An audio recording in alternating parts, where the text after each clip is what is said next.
ఎవరో పడిపోయి ఉంటే మీరేం చేస్తారు? నమస్కారం అందరికీ.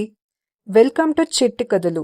ఈరోజు ఒక చిన్న సహాయం ఎలా ఒక బాలుడి జీవితాన్ని పూర్తిగా మార్చిందో వినండి.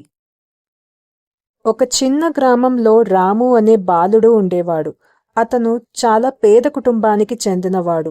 ప్రతిరోజు అతను పాత బ్యాగ్తో చినిగిన చెప్పులతో స్కూల్కి వెళ్ళేవాడు. కానీ అతని కళ్ళల్లో మాత్రం ఒక పెద్ద కళ ఉండేది. బాగా చదివి పెద్దవాడినవ్వాలనే కల. ఒకరోజు స్కూల్కి వెళ్తుండగా రోడ్డు పక్కన ఒక వృద్ధుడు పడిపోయి కనిపించాడు. చుట్టూ చాలా మంది ఉన్నారు. కొంతమంది చూస్తూ వెళ్ళిపోయారు, మరికొంతమంది వీడియో తీస్తూ నిలబడ్డారు. కానీ ఎవ్వరు సహాయం చేయలేదు. రాము ఒక్క క్షణం ఆలోచించలేదు.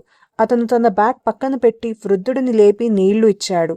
రాము వెంటనే ఒక ఆటో ఆపి ఆయన దగ్గరలోని హాస్పిటల్కి తీసుకెళ్లాడు. డాక్టర్ ఇలా చెప్పారు, ఇంకొంచెం ఆలస్యం అయితే పరిస్థితి ప్రమాదంగా మారేది. వృద్ధుడు రామును చూసి భావోద్వేగంతో ఇలా అంటాడు, బాబు, నువ్వు నా ప్రాణాలు కాపాడావు. కొన్ని రోజుల తర్వాత రాముకు ఒక కాల్ వచ్చింది. ఆ వృద్ధుడు ఆ ఊరిలోని ఒక పెద్ద వ్యాపారి. అతను రాము చదువు మొత్తం ఖర్చు భరించాడు. రాము కష్టపడి చదివి పెద్ద అధికారి అయ్యాడు. ఒకరోజు అతను చెప్పాడు, ఆ రోజు నేను సహాయం చేయకపోతే ఈ రోజు నేను ఇక్కడ ఉండేవాడిని కాదు.